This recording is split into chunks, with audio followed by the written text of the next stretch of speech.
Hello അസ്സാം വലൈക്കും. അങ്ങനെ അതാ ഫുഡ് വരുന്നുണ്ട് കേട്ടോ. പക്ഷെ നമ്മളറിയാത്ത മാതിരി വിമാനത്തിലത്തെ ബുക്കൊക്കെ ഇങ്ങനെ വായിക്കണ പോലെ ഇങ്ങനെ മറിച്ച് നോക്കുകയാണ്. അങ്ങനെ ഫുഡ് എത്തി. ഞാൻ നോൺ വെജാണ് പറഞ്ഞിരുന്നു കേട്ടോ, വെജല്ല. ഇനിയിപ്പോൾ ഇവിടെ നിന്ന് അങ്ങോട്ട് പോയാൽ വെജ് തന്നെ ആയിരിക്കും എന്ന് വിചാരിക്കണം.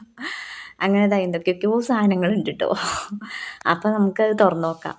പക്ഷേ ഇതിൽ എന്താ കഴിക്കാൻ, എനിക്ക് സ്പൂണും കത്തിയും മറ്റേ ഇതൊക്കെ കിട്ടിയിട്ടുണ്ട് കേട്ടോ, ഫോർക്കൊക്കെ. അങ്ങനെ ഇതാ ഒരു 3 പീസ് ചിക്കനും റൈസും. ഇതിപ്പോൾ മിക്കവാറും ഞാൻ കൈകൊണ്ട് എടുത്ത് കഴിക്കേണ്ടി വരും തോന്നുന്നു. സ്പൂൺ കൊണ്ടൊന്നും കിട്ടി. അപ്പോൾ അടിപൊളിയായിട്ട് കഴിച്ചിട്ടോ. ഒരു കേടും നല്ല ടേസ്റ്റുള്ള തൈരും ഒക്കെ കൂട്ടിയിട്ട് കഴിച്ചിട്ടോ. അത് കഴിഞ്ഞിട്ട് ബണ്ണൊന്നും എനിക്കിഷ്ടമില്ലാത്ത ഒരാളാണ് ഞാൻ. പക്ഷേ എന്തോ ഈ ഇത് വിമാനത്തിലത്തെ ആയതുകൊണ്ടാണെന്നറിയില്ല, നല്ല ടേസ്റ്റ് ഉണ്ട്. ഗോതമ്പിൻ്റെ ബണ്ണാണ് കേട്ടോ.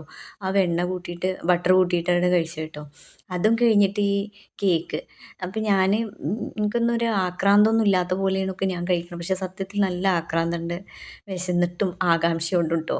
പിന്നെ എന്താ പറയുക, നല്ല ടേസ്റ്റ് ഉണ്ട്. ഞാൻ പറഞ്ഞില്ലേ അടിയിലിങ്ങനെ ക്രീമൊക്കെ ഉണ്ട്. അതൊന്നും ഇല്ലാതെ ഞാൻ പൊട്ടന്മാരമായി മേലത്തത് ആദ്യം എടുത്ത് കഴിച്ചത്. എന്തായാലും ശരി, ഫിനിഷായി. അടിപൊളിയായിരുന്നു. വെള്ളമൊക്കെ കുടിച്ച് ഇനി ഒന്ന് റിലാക്സ് ആയിട്ട് ഉറങ്ങുകയാണോ വേണ്ടേ അതോ എൻ്റെ കുഞ്ഞാറ്റയുടെ വീഡിയോ കാണുകയാ വേണ്ടേ. അങ്ങനെ അതിങ്ങനെ വീഡിയോ കണ്ടുകൊണ്ടിരിക്കുമ്പോഴേ ചായ എത്തിട്ടോ. അപ്പം എന്താ ഇതുണ്ട്, ഷുഗർ ആൻഡ് ക്രീം എന്നൊക്കെ എഴുതിയിരിക്കണു. അങ്ങനെ ഈ കട്ടൻ ചായയിൽ ഈ അമുലിൻ്റെ പാക്കറ്റും ഷുഗറൊക്കെ ഇട്ടിട്ട് ഈ കോല് കൊണ്ട് ഇങ്ങനെ ഇളക്കിട്ടോ. ഈ കോല് കാണുമ്പോൾ ഐസ് കോലിൻ്റെ പോലെ തോന്നുന്നുണ്ടോ. പക്ഷേ നല്ല ചായയായിരുന്നു, അടിപൊളിയായിരുന്നു കേട്ടോ. അങ്ങനെ ചായയും കുടിച്ച് എന്തോ എനിക്ക് ഭയങ്കര സന്തോഷം. എന്തിനാണെന്നറിയണില്ല, പണിയെടുക്കാതെ വെറുതെ കിട്ടിയതുകൊണ്ടാണ്. ഇതിപ്പോൾ അടുക്കളയിലാണ്, നമ്മൾ തന്നെ കാച്ചി കുടിക്കല്ലേ, അതിനേക്കാൾ നല്ല ടേസ്റ്റ് ഉണ്ട് ഇപ്പോൾ വെറുതെ കിട്ടുമ്പോൾ.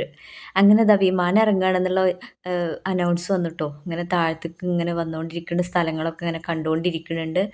അപ്പം എല്ലാവരും ഇങ്ങനെ സീറ്റ് ബെൽറ്റൊക്കെ ഒന്നും കൂടെ മുറുക്കിയിരിക്കുന്നുണ്ട്. അപ്പം ഇനി ഞാൻ വിമാനം ഇറങ്ങിയിട്ട് അടുത്ത വീഡിയോ കാണാം. ഓക്കേ.